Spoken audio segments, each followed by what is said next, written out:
Salut tout le monde, j'espère que vous allez bien. Alors je vais faire un petit tirage rapide parce que j'ai 10 minutes devant moi. Alors, on va voir ce qu'on nous raconte aujourd'hui.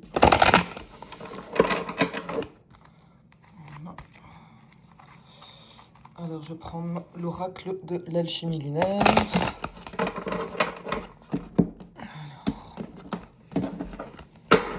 Allez, on est parti. Voilà, ça vole déjà. Alors, qu'est-ce qu'on a?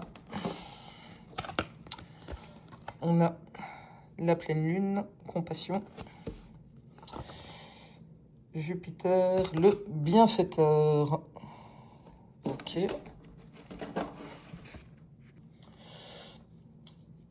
On a une étrange tendance à nous définir par ce que nous avons traversé dans la vie.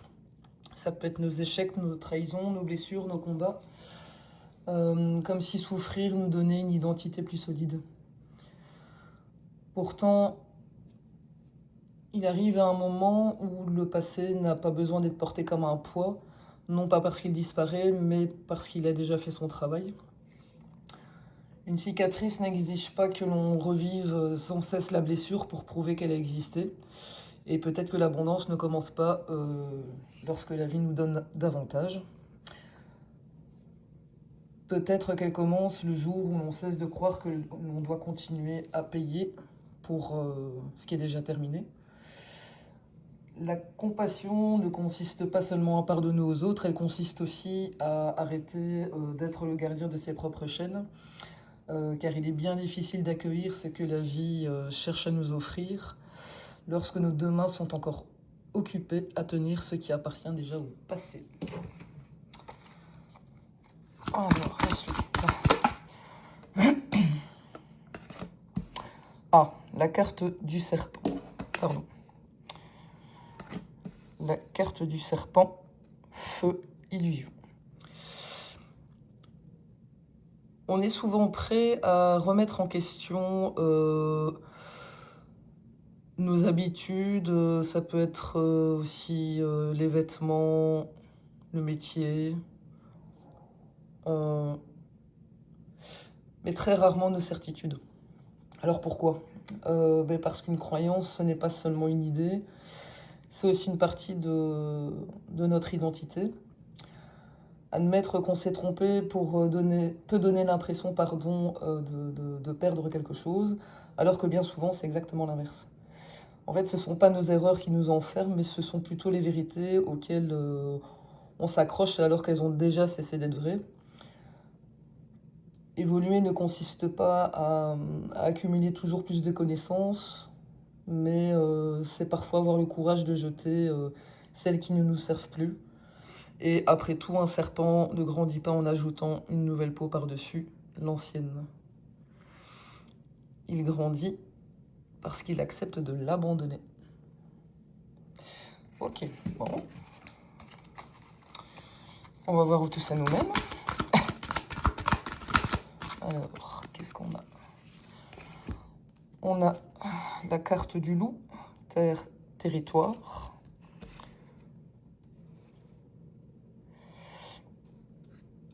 Voilà. Je vais pousser un peu. Voilà. Et on a la grenouille. Eau et mouvement. Et tant qu'on y est, je vais en mettre une troisième. Il y en a deux. Ok. Alors, on a le lièvre, terre, gratitude. Et on a Mercure, le chaman, que je vais poser ici si elle tombe pas. Ok. Tiens, c'est marrant ça, j'avais jamais vu. Il y a comme des... Je sais pas trop si c'est des poumons ou des ailes de papillon. Je ne sais pas. Alors... donc la carte du loup, ça c'est plus une carte pour retrouver son territoire intérieur. La grenouille signifie nettoyer ce qui n'a plus sa place. Le lièvre, prendre conscience de ce qui est déjà là. Et Mercure, le chaman, c'est donner du sens, transmettre et créer du lien. Et effectivement, c'est bien des poumons qu'il y a sur la carte. On passe beaucoup de temps à chercher notre place dans le monde. Et pourtant, la vraie question est peut-être ailleurs. Est-ce que nous sommes capables d'habiter pleinement notre propre territoire intérieur ? Car un territoire ne se résume pas à un lieu. C'est un espace qu'on entretient. On y fait entrer nos pensées, nos émotions et également les paroles des autres. Il y en a certaines qui nous nourrissent et d'autres qui nous encombrent. Faire le ménage dans son esprit n'a rien d'un luxe, c'est une forme d'écologie intérieure. Ouais, c'est bien ça. Une écologie... Je sais pas pourquoi j'ai fondu une écologie intérieure. Enfin bref.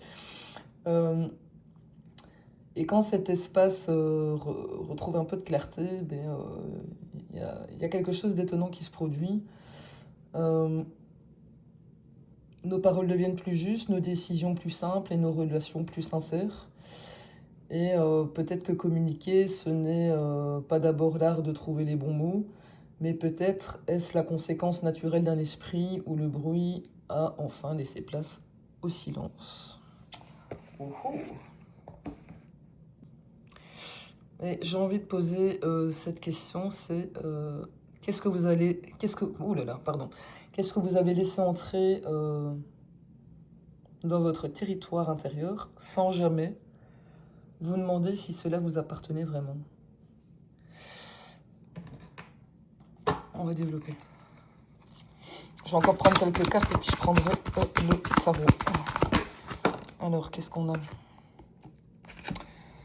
Neptune, la mystique. On aime croire ce que l'on sait. Que notre intuition est toujours juste, que nos premières impressions disent la vérité, que nous ressentons, que ce que nous ressentons, reflète forcément la réalité. Pourtant, notre esprit est un formidable conteur d'histoires. Il complète les silences, il interprète des regards, il invente des intentions et transforme parfois nos peurs en certitudes. L'intuition existe, ça c'est vrai, mais l'imagination aussi. Et toute la difficulté est d'apprendre à distinguer celle qui nous éclaire de celle qui nous rassure. Croire très fort à quelque chose n'est pas une preuve que cette chose est vraie. Et la véritable lucidité ne consiste peut-être pas à avoir toutes les réponses. Elle consiste à garder suffisamment d'humilité pour se demander « et si je me plantais ?» Et si je me plantais ? Alors, qu'est-ce qu'on a ici ? Hop. Alors, on a la carte de la chouette, R, gardienne des rêves. Et on a la carte, c'est dans ce sens-là, apogée, terra mater. Elle est canon cette carte.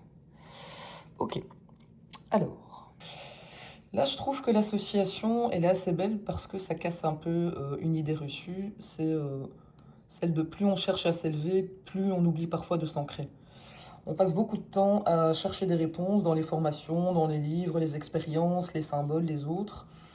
Et comme si la vérité trouvait toujours un peu plus loin que l'endroit où nous sommes. Pourtant, il arrive un moment où on cherche davantage à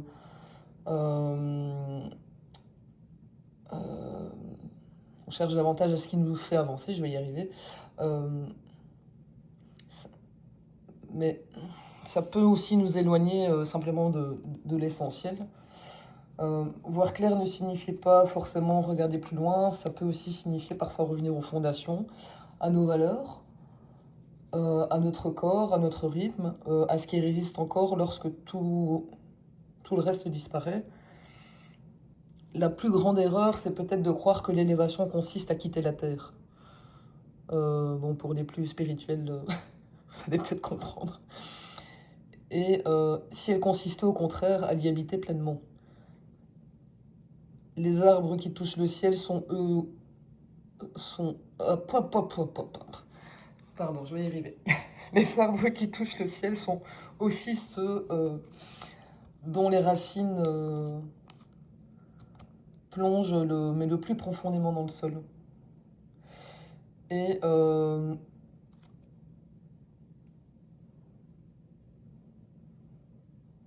ça renverse un peu la perspective. La lucidité ne nous éloigne pas, pardon, du réel, elle nous y ramène. C'est une réflexion qui peut parler autant à quelqu'un de très cartésien qu'à quelqu'un de très spirituel.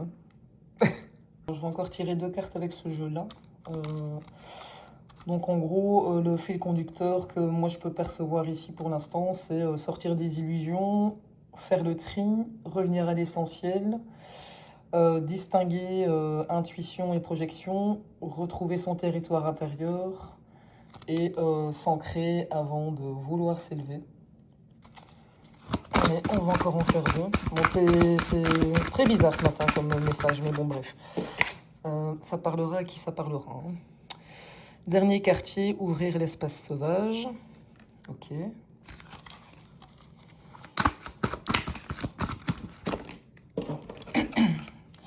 Finalement, non, il y en a trop. J'en ai 5.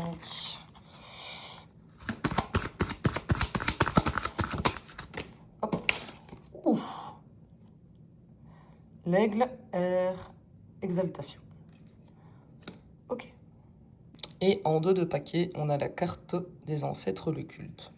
Bon, ben finalement, je crois que je vais m'arrêter là et que je ne vais pas prendre le tarot. On passe notre vie à vouloir devenir quelqu'un, plus compétent, plus libre, plus éclairé. Mais à force de regarder vers l'avenir, on oublie parfois 2 choses essentielles. La première, c'est que toute évolution commence forcément par une fin. C'est un cycle, c'est toujours comme ça. Rien de nouveau ne trouve sa place tant que l'ancien occupe encore tout l'espace.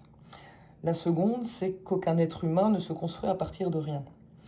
On est tous les héritiers d'histoires, de valeurs, de blessures, de savoirs et de choix qui nous ont précédés. Certains méritent d'être transmis et d'autres méritent d'être transformés. Grandir ne consiste pas à rompre avec ce qui nous construit, mais peut-être consiste-t-il à choisir consciemment ce que nous souhaitons emporter avec nous et ce que nous déciderons de laisser s'arrêter avec notre génération. Et c'est peut-être ça la véritable liberté, c'est honorer son héritage sans en devenir le prisonnier. Bon, sur ce, je vous laisse. Bonne journée!